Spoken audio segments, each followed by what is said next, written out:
आणि आता साहेब बोलताय. या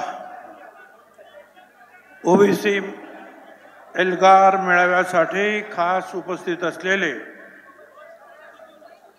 राज्यातील ज्येष्ठ ओबीसी नेते माजी मंत्री अण्णासाहेब डांगे, आमदार गोपीचंद पडळकर, प्रकाश शेंडगे, लक्ष्मणराव हाके, ॲडव्होकेट मंगेश साने, नवनाथ वाघमारे, रमेश शेंडगे, जयसिंग शेंडगे, लक्ष्मणराव गायकवाड, इक्बाल अन्सारी, स्नेहा सोनकाटे, जेडी तांडेल, बापू भुजबळ, अरुण करमाटे, संगीताई खोत, मेनुद्दीन बागवान, सविता मदने, बळीराम खटके, संजय विभूते, विष्णू माने, सर्व माझ्या बांधवांनो, भगिनी आणि मातांनो, सर्वप्रथम मी इथले जे आमचे कार्यकर्ते आहेत ज्यांनी हा मेळावा घेण्यासाठी प्रचंड कष्ट घेतले,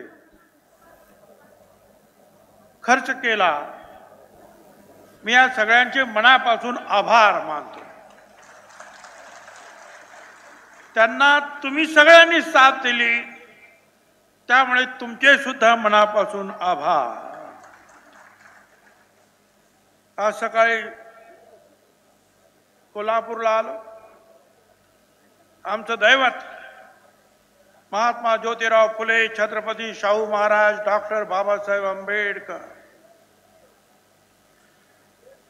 छत्रपती शिवाजी महाराज, पुण्यश्लोक अहिल्याबाई होळकर हे तर आहेतच, पण विशेषतः शाहू महाराजांच्या कोल्हापुरामध्ये पाऊल टाकलं, अंबाबाईचं दर्शन घेतलं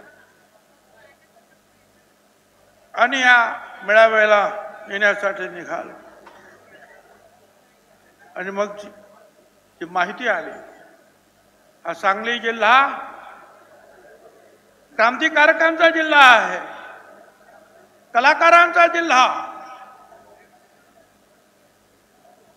शाहीर अण्णाभाऊ साठे, क्रांतिसिंह नाना पाटील, पठ्ठे बापूराव, बाल गंधर्व बापू विरू वाटेगावकर,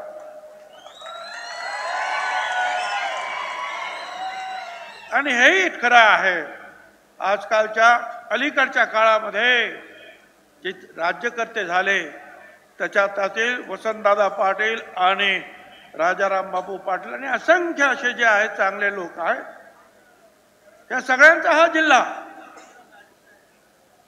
या जिल्ह्यामध्ये पदार्पण केलं. मी वसंतदादांचं नाव घेतो, खरं आहे, वसंतदादा मुख्यमंत्री होते, मी नगरसेवक होतो आणि आमच्या अंजीरवाडी गणपतीचा मी अध्यक्ष. आणि त्या अंजीरवाडीमध्ये आपल्या आटपाडीचे अर्जुन तातोबा ढगे, अर्जुनराव ढगे, आणखी सगळे ढगे कंपनी, सगळे हे सोना चांदी गाळणारे सगळे. आम्ही सांगितलं दादा तुम्ही या. दादा ताबडतोब आले, तब्येत बरी नसताना आले. एक तर कथा अशी आहे की सांगलीवरून लोक भेटायला निघाले दादा ट्रकमधून. शेतात काम करणारा गरीब माणूस म्हणतो कुठे चालणार रे? दादाला भेटायला चाललो. अरे थांबा मी पण येतोय. आणि असाच उघडा बोडका तो आमचा शेतमजूर गाडीत बसला, ट्रकमध्ये तिथे गेला. दादा विचारतात काय रे, अरे तुझं खमीस कुठे आहे? नाही दादा असंच निघालो. दादानं खमीस काढून दिलं. ते वसंतदादा कुठे आणि आताची ही मंडळी, हीच रॅली इथं कशाला, तीच रॅली इथं कशाला? अरे जरा काहीतरी जे आपल्या वाढ वडिलांनी जे सगळ्यांना बरोबर घेतलं, गोरगरिबांना बरोबर घेतलं, त्याची काहीतरी जाणीव ठेवा. सगळ्यांनीच तुम्हाला मतं दिली आणि तरी तुम्ही, आम्ही काही तुमची काही खासदारकी घ्यायला नाही आलो. लोक ज्याला निवडून द्यायचे ते देतील, पण ही अशी ही माणसं होती. आता त्याचा काही लवलेश काही दिसत नाही. इथे आमच्या धनगर समाजाचे लोक फार मोठ्या प्रमाणावर आहे. मला तुम्हाला सांगायचं आहे, तुम्हाला मल्हारराव होळकर माहिती आहे, पुण्यश्लोक अहिल्याबाई होळकर माहिती आहे. पण मी तुम्हाला सांगतो, राजाश्री जे आहे, राजर्षी चक्रवर्ती राजा यशवंतराव होळकर याचं चरित्र तुम्ही सगळ्यांनी वाचलंच पाहिजे. अतिशय मर्दुमकी असलेला माणूस. अरे 27 वेळेला त्याने इंग्रजांना हरवलं. 35 वर्षाचं आयुष्य फक्त. या पुण्याला भेटायला आले पेशव्यांना, गफलतीनं त्यांच्या भावाला मारलं, त्यांच्या बायका पोरांना अटक केली. यशवंतराव तिथून एकटेच निघाले. कुठे नागपूरला गेले तर तिथे पेशव्यांनी त्यांना अरेस्ट केलं. तिथून त्यांनी तुरुंगात उडी मारली. दिल्लीत गेले, तिथे पेशवे मागे लागले. पण यशवंतराव घाबरले नाही, एकटेच निघाले. जंगलातून वाट काढत गोरगरीब भिल्लांची सेना निर्माण केली.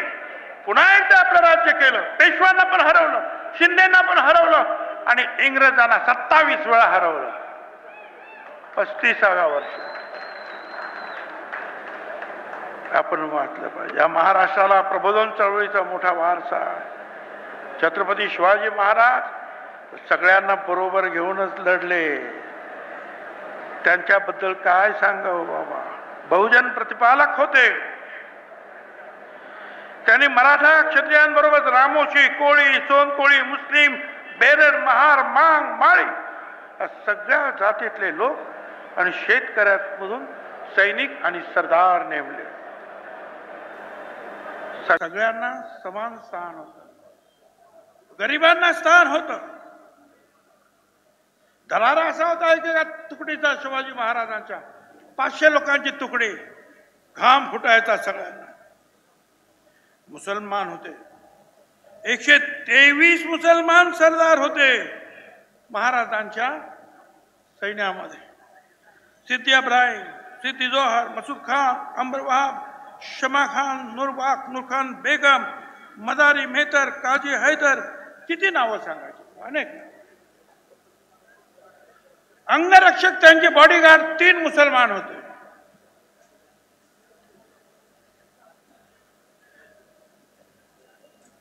त्यांनी सगळ्यांना बरोबर घेतलं. हिंदूंनाही बरोबर घेतलं, मुसलमानांनाही बरोबर घेतलं. त्यांनी हिंदू मधल्या लहान लहान जातींना बरोबर घेतलं. शिवछत्रपती आग्र्यामध्ये तुरुंगात सापडले.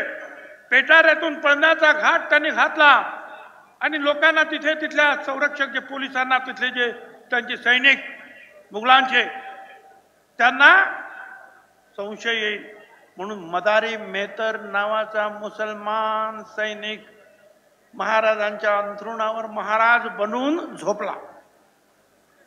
त्या सगळ्या मुघलांना वाटलं महाराज झोपलेले आहे. महाराज पिटाऱ्यातून निघाला. नंतर हा मदारी मेहतर मुसलमान हा सुद्धा पोहोचला रायगडावर आणि महाराजांनी सांगितलं, माग तुला काय पाहिजे.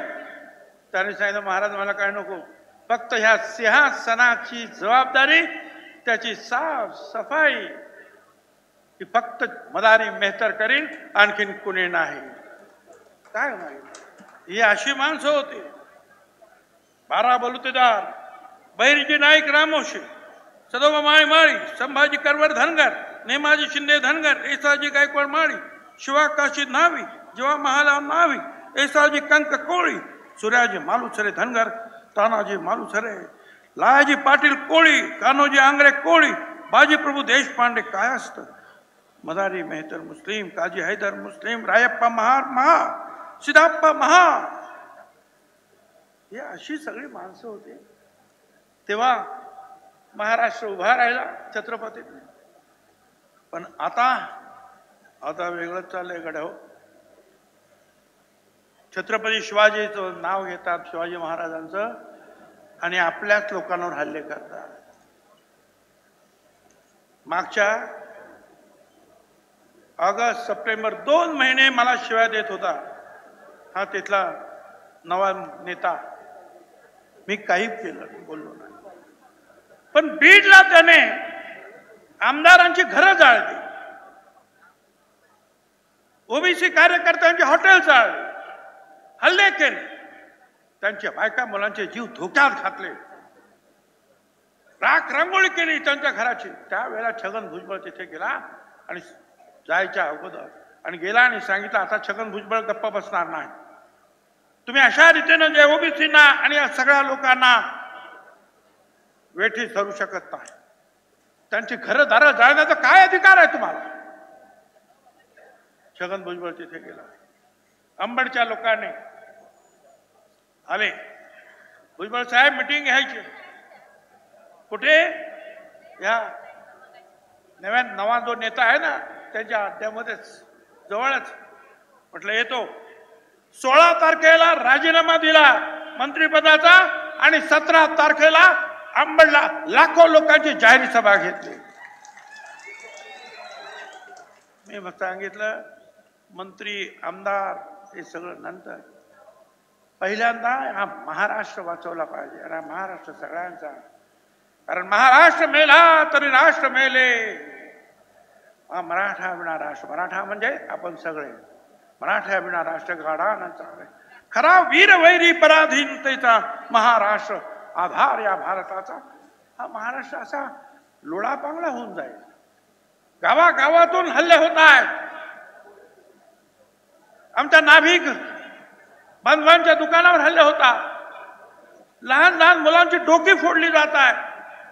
अनेक वेळा त्यांच्या तक्रारी घेतल्या जात नाहीत. रात्री 12 वाजता SP ला फोन कर, याला फोन कर. काय चाललेलं, कशासाठी? तुम्हाला आरक्षण पाहिजे, जे काही कायद्याने आहे ते घ्या.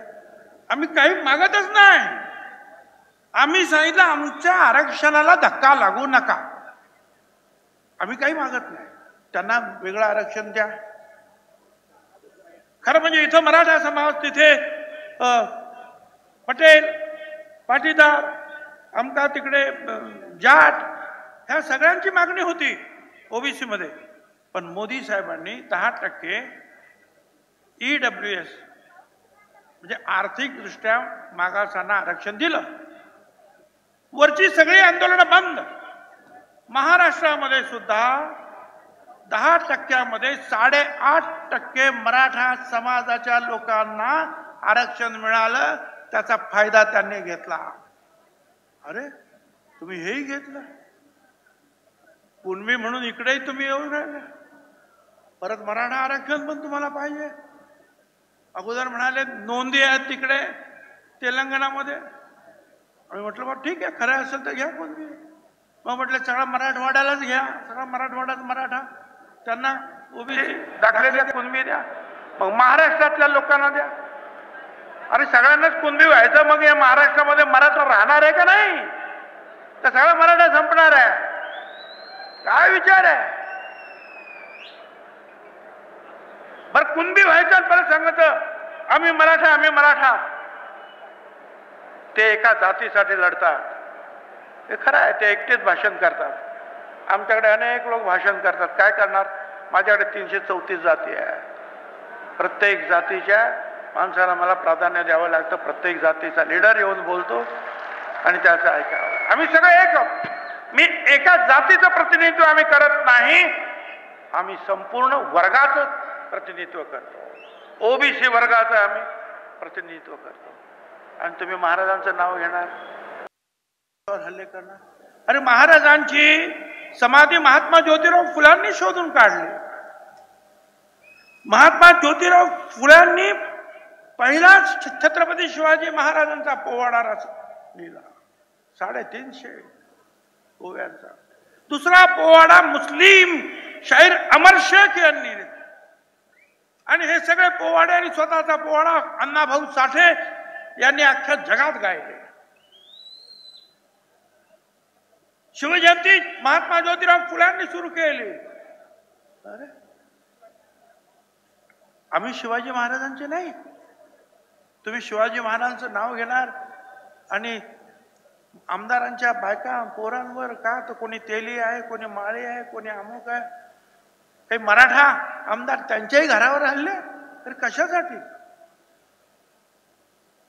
तुम्हाला काय पाहिजे ते मागा ना तुम्ही. आणि आज सुद्धा हा जो म्हणतो ना सगळं आरक्षण भुजबळांनी खाल्लं. अरे आम्ही 54% आहोत. आम्ही म्हणतो जनगणना करा. जनगणना किती आहात मोजा, मोजा डोकी आमची. समीर भुजबळने ठराव मांडला होता 2010 साली तिकडे पार्लमेंटमध्ये. गोपीनाथराव मुंडे त्यांच्या पाठीमागे खंबीरपणे उभे राहिले आणि मग सगळे लालू प्रसाद यादव असतील, मायावती असतील, सगळे लोक उभे राहिले. 100 खासदार उभे राहिले. जनगणना करा. गोपीनाथराव म्हणाले, अरे मेंढ्या, बकऱ्या, गाई, म्हशी तुम्ही मोजता, आमची माणसं मोजा की. हो म्हटले, परंतु ते काही झालं नाही. काय करायचं आता? परत एकदा लढाईचे दिवस आले तर काय? महाराजांच्या बद्दल जे महात्मा फुल्यांनी म्हटलेलं आहे ते आपल्याला आता करावं लागणार आहे. महाराजांच्या बद्दल महात्मा फुले म्हणतात, सोसिले उन्हा तान्हाला, भ्याला नाही पावस आला, डोंगर कंगर फिरला, यवन जेरीस आणला, लहान मोठ्या पागेला कधी नाही विसरला. सगळ्या राज्य क्षेत्रामध्ये पहिला नाही दुसरा उपमेला. जी छत्रपतींनी केलं हे तुम्हाला आम्हाला लहान लहान लहान लोकांना बरोबर घेऊन हे सगळं करायचं आहे. सगळ्यांना न्याय देण्यासाठी हे सगळं करायचं आहे. मगाशी तुम्हाला सांगितलं की हे सगळे संत सुद्धा असेच होते. सगळे संत वेगवेगळ्या समाजाचे, लहान मोठ्या समाजाचे. असं असताना मला आता विचारायचं आहे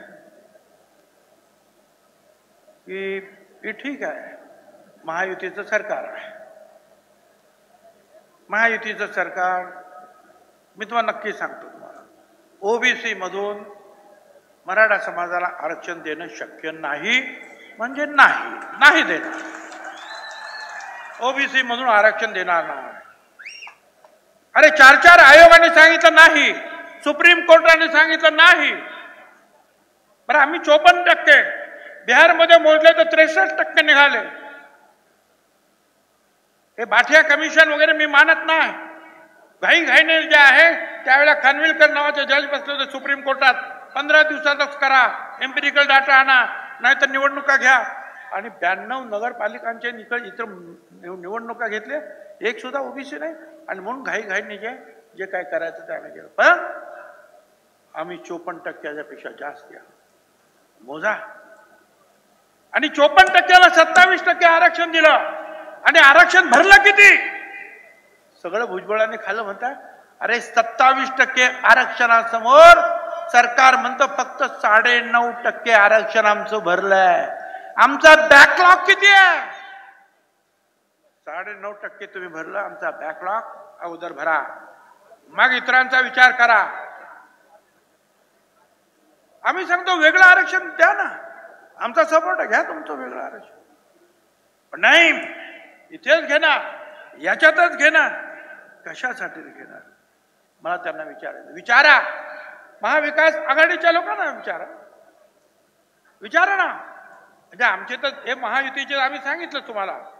मग शिंदे असतील, फडणवीस असतील किंवा अजितदादा असतील, ओबीसीला धक्का लावणार नाही म्हणून सांगितलेलं आहे. तुम्हाला ओबीसी म्हणून आरक्षण पाहिजे मराठा समाजाला, विचारा शरद पवार साहेबांना, विचारा उद्धवरावजी ठाकरे यांना, विचारा ना काँग्रेस पक्षाच्या पुढाऱ्यांना. देणार तुम्ही? मग तुम्ही फक्त जे आहे काम मला आणि आम्हाला टार्गेट करता. जर तुम्हाला कोणीच देणार नाहीये, सांगावं त्यांनी. एकाही पक्षाने, प्रकाशभाई आंबेडकर त्यांचाही पक्ष, त्यांनी तो ओबीसी बचाव मोर्चाच सुरू केला. ते तर देणं शक्यच नाही. मी आभारी आहे. प्रकाशभाई आंबेडकर सारखे असे जे लोक मदत करतात त्यांचा मी आभारी आहे.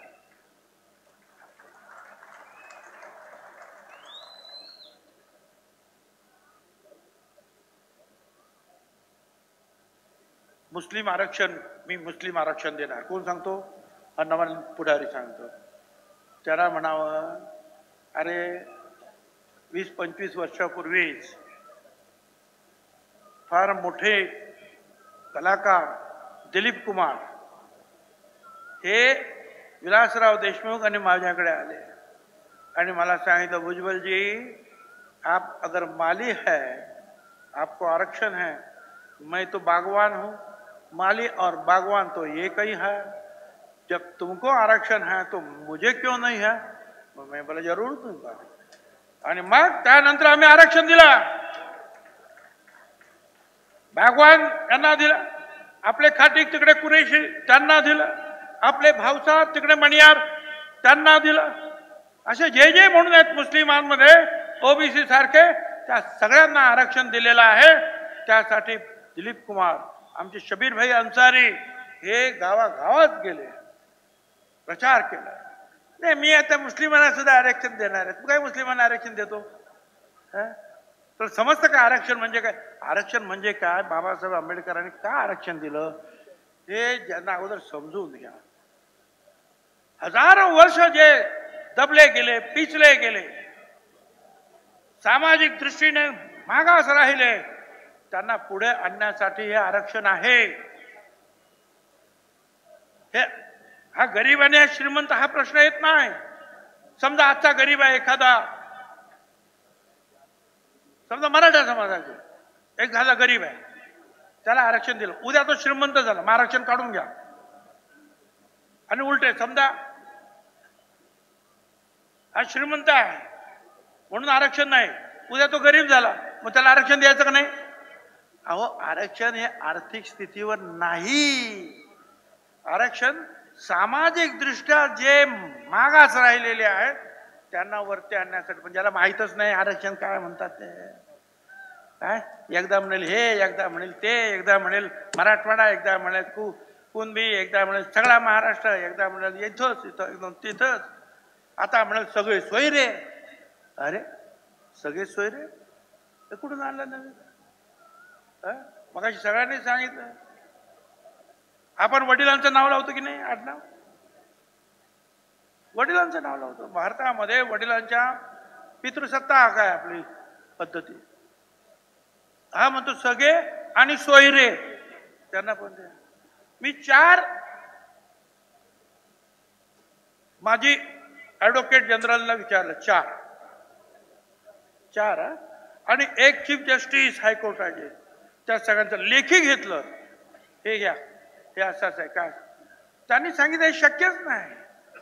हे जर केलं तर एखादा ब्राह्मण समाजाच्या बांधवाला वाटलं की ओबीसी मध्ये आरक्षण, तर तो सुद्धा घेईल म्हणे. असं नाही, आरक्षण सगळ्या सोयऱ्यांना देणं शक्य नाही.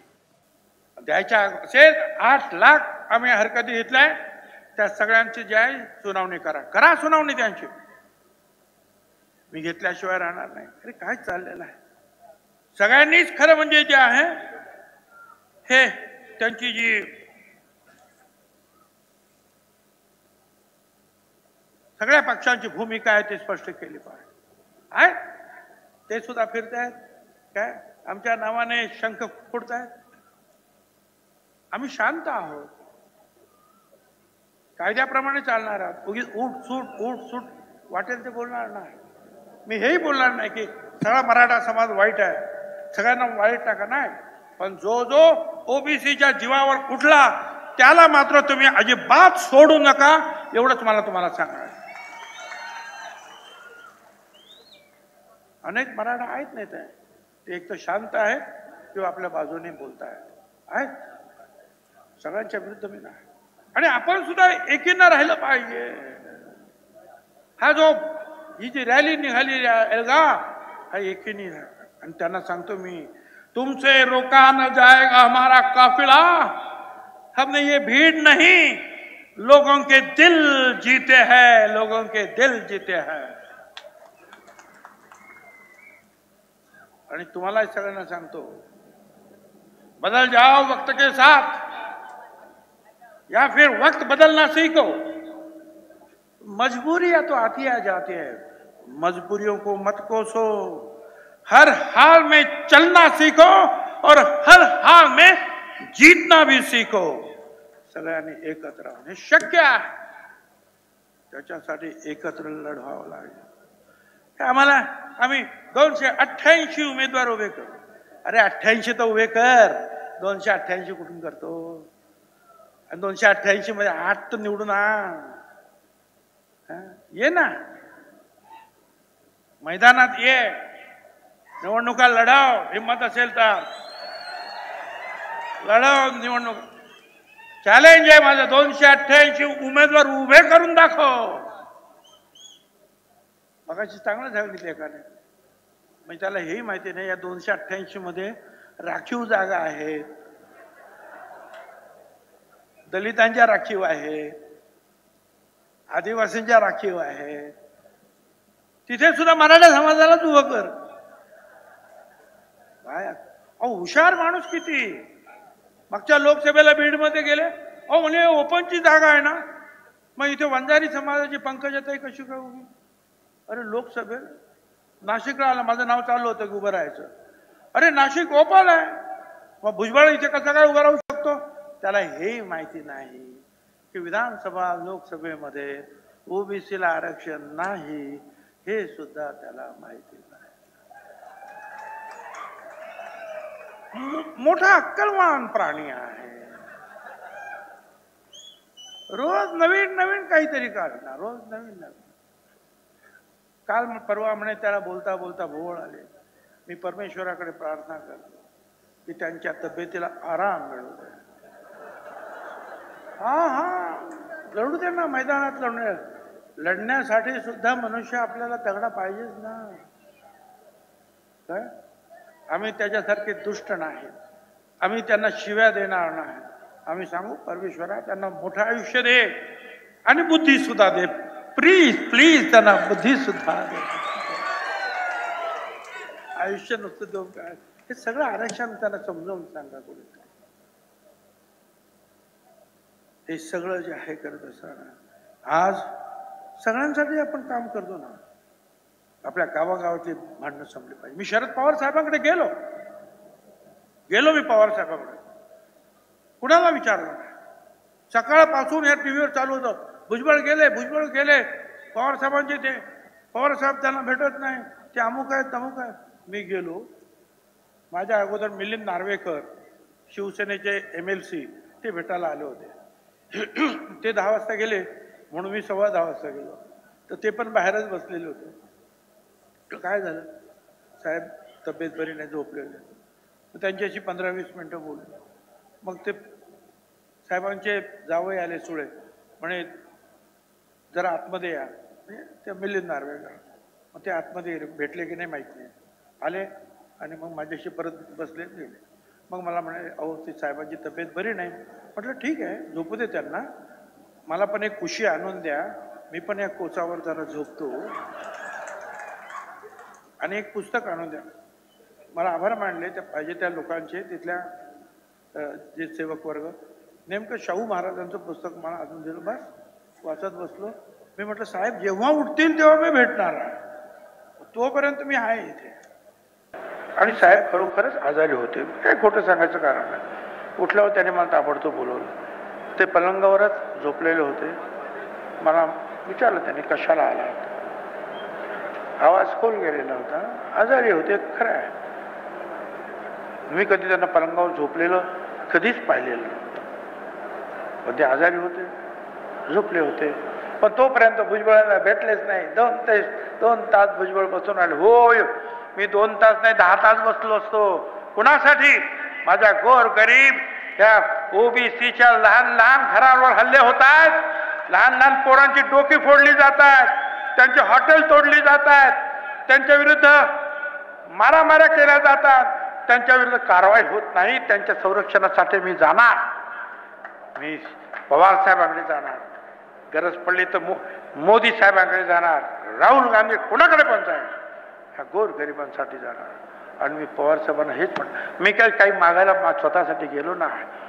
मी हेच म्हटलं, पवार साहेब तुम्ही सर्वपक्षीय मिटिंगला आलात ना, गावागावात लढाया चालू आहे. ते म्हणाले खरं आहे. मी बीडला गेलो होतो, मला काही लोक भेटले, हे मराठ्याचं हॉटेल आहे, त्या हॉटेलात जायचं नाही, ते वंजारी समाजाचं लग्न आहे, मराठ्यांनी जायचं नाही. म्हटलं हे काहीच नाही, डोकी फोडताय, हा महाराष्ट्र आपल्याला बघायचा आहे का? तुमचं आमचं सगळ्यांचं काम नाही. राजकारणाच्या ठिकाणी कोण जिंकणार कोण हरणार ते पाहू, त्याच्याबद्दल आमचं काही म्हणणं नाही. परंतु हा महाराष्ट्र जो आहे हा शेवटच्या गावापर्यंत हे समाज एकत्र ठेवण्यासाठी आपण प्रयत्न करणार की नाही? त्यांनी सांगितलं मला 50 लोकांमध्ये आम्हाला बोलू. मी काय बोलू? म्हटलं तुम्हाला पाहिजे तेवढे लोक तुम्ही सांगा, तेवढ्या लोकांवर बोला. परंतु बोला आणि सगळ्यांनी एकत्र येऊन, कारण आरक्षण दिल्याने ज्या ज्या वेळेला या राज्यामध्ये तुम्ही मुख्यमंत्री असताना असे काही प्रसंग आले त्यावेळेला सर्व पक्षाच्या लोकांना बरोबर तुम्ही घेतलं, त्यांच्याशी चर्चा केली आणि मार्ग काढला. मग आता का नाही? आता सुद्धा तुम्हाला तो काढावा लागेल. आणि मग त्यांनी सांगितलं ठीक आहे. काय मी म्हटलं त्यांना बोलू का इकडं? म्हणजे नको, मी स्वतः फोन करणार आणि मुख्यमंत्र्यांना भेटणार आणि आम्ही पाहू काय करणार. त्याच्यानंतर झाल्या मिटिंगा सुरू आहेत त्यांच्या. मला वाटतं, खात्री आहे मला, महाविकास आघाडीचे असतील आणि महायुतीचे असतील, कुठलाही जो प्रमुख नेता आहे त्याला वाटत नाही की गावागावामध्ये लढाया व्हावा. पण हा जो आहे सगळ्यांना शिव्या देणारा, ते विरोधी पक्षाचे लोक मिटिंगला गेले नाही तर त्याला हा म्हणतो त्यांना काय रोग भरला का नाही गेले तिकडे मिटिंगला? म्हणजे कोण? शरद पवार साहेब, उद्धवराव ठाकरे म्हणा का नाना पटोले. अरे काय बोलण्याची तुझी भाषा आहे? जरा नीट बोल ना. काही जरी झालं तरी महाराष्ट्राची सेवा केलेले नेते आहेत आमच्या विरुद्ध. इलेक्शनला आम्ही त्यांच्या विरुद्ध, ते आमच्या विरुद्ध. परंतु बोलण्यामध्ये थोडा तरी ताळतंत्र ठेवणार की नाही? प्रत्येकाच्या विरुद्ध. आता मध्येच काय तर फडणवीसला पहिली शिवी, दुसरी शिवी मला, त्याच्यावरून तो प्रवीण दरेकर आणि प्रसाद लाड यांच्यावर घसरला. मग ते पण याला भिडले. त्याने काढलं भुजबळांचं रक्त असं आहे तर त्याने काढलं तुझं रक्त तसं आहे. अरे काय चाल, सगळ्यांच्या विरुद्ध हा. जरा कोणी त्याच्या बाजूने बोललं नाही तर हा त्यांच्या विरुद्ध जाणार. मला एवढंच सांगायचं आहे, आपण सगळ्यांसाठी काम करायचं आहे, सगळ्यांना बरोबर घेऊन जायचं आहे. निवडणुकीमध्ये एकमेकांना पाय ओढण्याचा खेकड्यासारखा प्रयत्न करू नका. एक धनगर उभा राहिला मजबूतीनं, सगळे माळी असतील का कोळी असतील, हे भटक्या विमुक्त सगळ्यांनी उभं राहा त्याच्या पाठीमागे. नाही तर एक माळी उभा राहिला का दुसरा माळी उभा राहतो, तिसरा माळी उभा राहतो, धनगर. अरे सगळा खेळ खल्लास. काय तो जसं करील आपण पण करूया ना, लढूया आपण, पाहू तर खरं. आपली सुद्धा शक्ती आहे. आणि या सगळ्या राजकीय पक्षांना मला सांगायचं आहे की या सगळ्यांना बरोबर घेऊन जाणं तुमचं काम आहे. तुमची भूमिका स्पष्ट करा, तुमची भूमिका स्पष्ट करा. आज आम्ही तर सगळ्यांसाठी काम करतो आहोत. आज ज्या अनुसूचित जातीसाठी आम्ही पार्टी काढली, जमाती आहेत आदिवासी तारती काढली, मराठा समाजासाठी सारथी, ओबीसीसाठी महाज्योती, खुल्या प्रवर्गासाठी अमृत, मातंग समाजासाठी आरटी, मुस्लिम बांधवांसाठी सुद्धा MRTI, त्यांच्यासाठी सुद्धा काम केलं. शासनाने निर्माण केलेली नवीन महामंडळ, विणकर समाजाचं आर्थिक विकास मंडळ सुरू केलं, नाभिक समाजासाठी केश शिल्पी महामंडळ उभं केलं. सगळ्यांनी आपण एकत्रित राहूया. आपले संत सुद्धा सगळ्यांचे होते. संत तुकाराम कुणबी समाज, सावता माळी, संत नामदेव शिंपी, नरेश सोनार, संत सेना महाराज नाभिक, संत गोरोबा कुंभार, गाडगे महाराज परीट समाज, संत रोहिदास चर्मकाज, चोखा मेळा दली, जगनाडे महाराज तेली, बसवेश्वर, संत लिंगायत, संत सीताराम बाबा लोहार, सेवालाल महाराज बंजारा, विश्वकर्मा भगवान सुतार, संत बहिणाबाई ब्राह्मण समाज. सगळ्यांनी हेच सांगितलं रे, विष्णुमय जग वैष्णवाचा धर्म, भेदा भेद ब्रह्म अमंगळ. सगळ्यांना एकत्र घेऊन जाऊया ना. महात्मा फुल्यांनी हेच सांगितलं, धर्म राज्य भेद मानवा नसावे, धर्म राज्य भेद मानवा नसावे, सत्याने वर्तावे ईशासाठी. सत्याने, सत्य काय आहे? सत्य हे मागासवर्गीय मागास आहे.